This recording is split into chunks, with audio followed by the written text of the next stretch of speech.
Gift Bubbles, εδώ θα κάνουμε unboxing. Μας ήρθε το πρώτο κουτί με είδη χριστουγεννιάτικων σχολικών. Είμαστε πάρα πολύ ενθουσιασμένοι. Για να δούμε. Τι τέλεια. Τέλεια. Μολύβια με γόμες για τις δασκάλες, τις σπουδές με τις δασκάλες. Έχω πάρει τρία πράγματα. Να.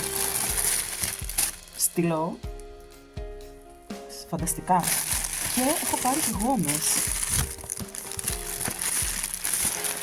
Έχουν κάνει πολύ καλό πακετάρισμα.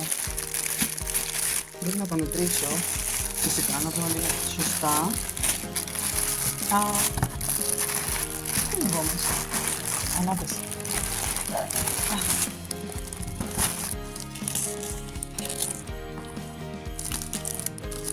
Πολύ ενθουσιασμένη. Πολύ ενθουσιασμένη. Wow. Τρία χρώματα.